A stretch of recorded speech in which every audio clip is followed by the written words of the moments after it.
Evet, pazar gününün son motoru olabilir. Zaten zor çekiliyordu. Şimdi gevşedi.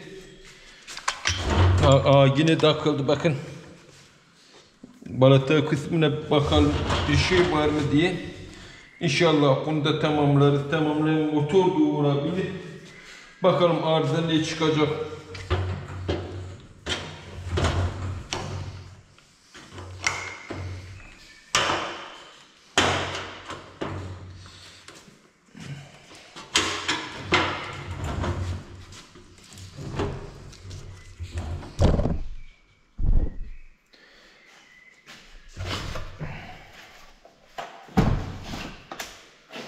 Bakalım.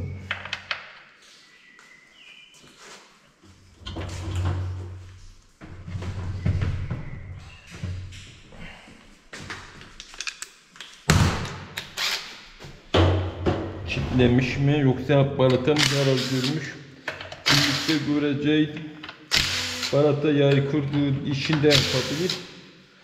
Bakalım. Balatada bir şey görünmüyor. Aynen sıkışıklık var.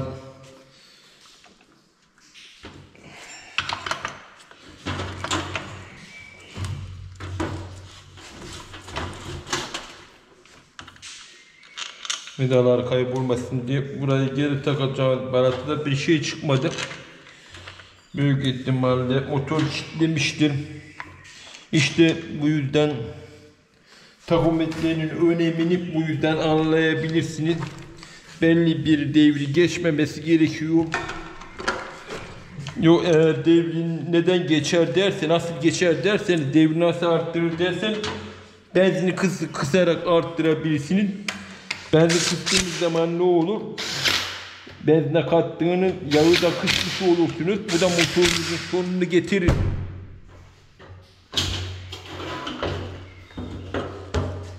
Bakın pazar günü sakin bir ortamda ya da akşamları video yaptığım zaman bir günde 3 video yapabiliyormuşsunuz. Fark ettiniz umarım.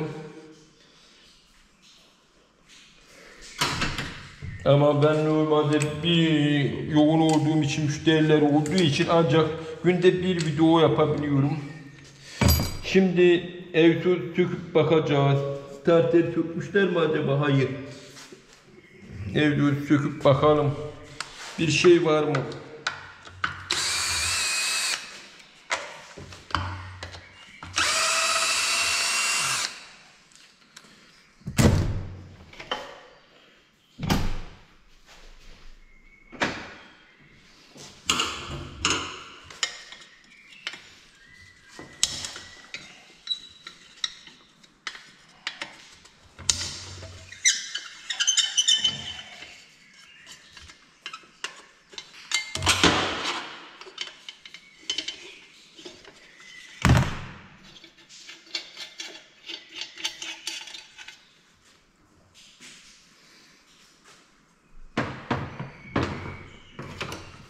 Sakin ortamda video yapabiliyorum ama kalabalık ortamda yapamıyorum.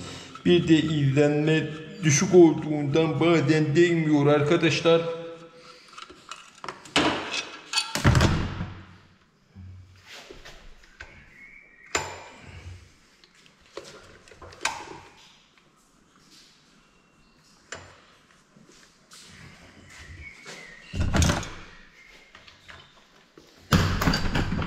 Söküp kompresörü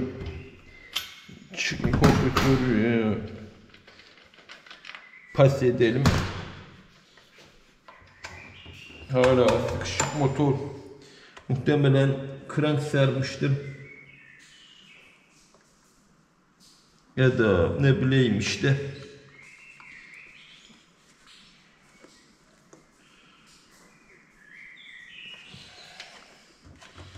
Şurayı da açıp bir bakayım. Üstte vida. Sahibi de belki arızayı görmek ister. Ama pazar bugün. Kimse yok, şu anda rahatım.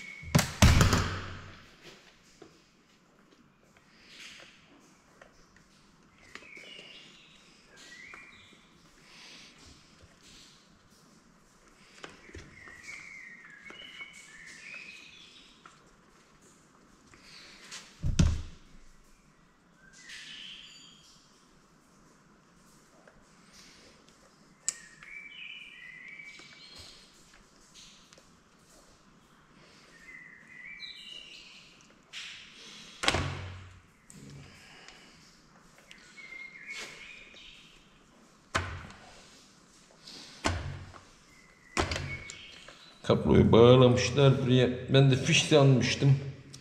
İçine geçirip bağlanmış. Soket yapılmamış.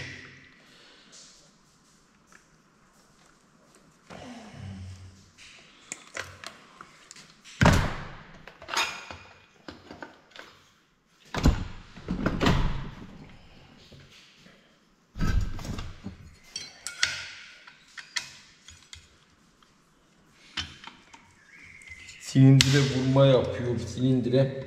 Bakın. Bakalım ne çıkacak.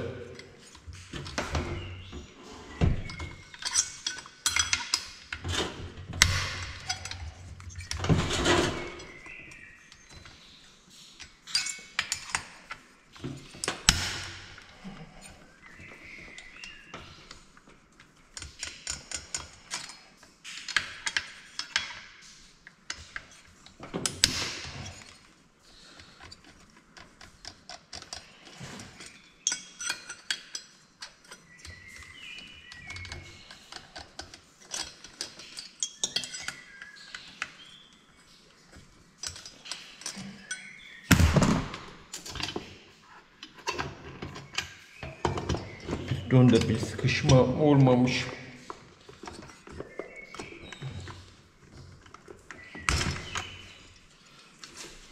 Oo, şu kurumlara bakın arkadaşlar.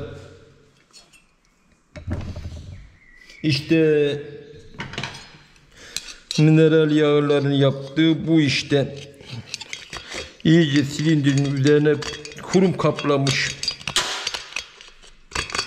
Kurum kapladığı için de ne olmuş bakın. Pistonun üzerine vurmuş silindir. Bakın parça da burada. O bilye de dağıtmış. Bu hepten mahvolmuş. Piston da gitmiş, silindir de gitmiş. Bu motor burada kaldı. Kuruma da bakın. Egzozu bile tıkamış kurum. Gördüğünüz gibi kurumlara bakın. İşte bu motor tabii sahibine sormadan iş yapılmayacak. Pistonun bilyası dağılmış. Pistonun bilyası silindir değişecek hale gelmiş silindir. Silindirin kompresör zamanına kadar arıza görmüş ve hani iyi kompresör yapmaz. O yüzden silindirin değişmesi gerekiyor. Kramp bilyeleri bozulmuş mu bilmiyorum. Piston kolunun alt bilye pek bir şey yok. Piston bilyesi ama bozulmuş piston bilyesi.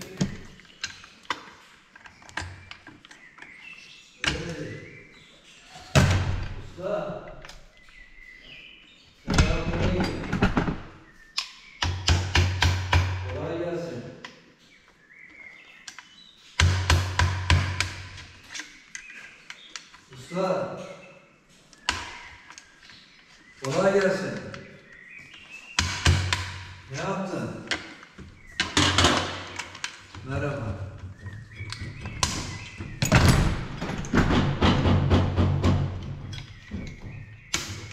İyice sıkışmış.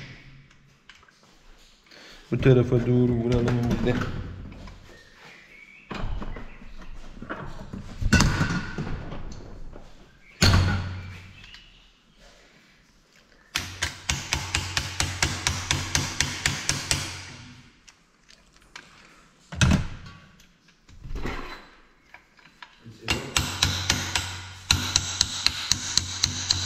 Selamünaleyküm. Aleykümselam.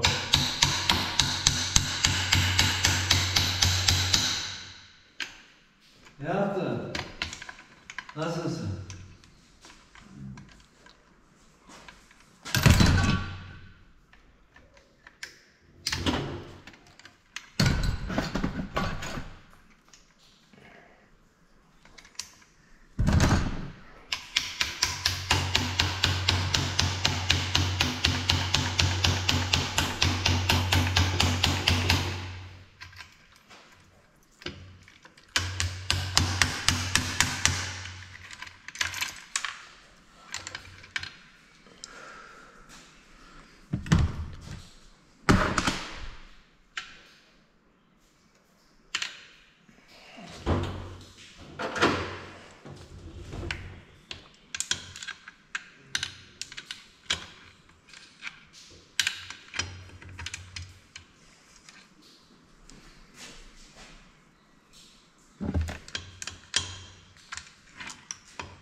Motor piston bilyesi daha değişim bozulmuş.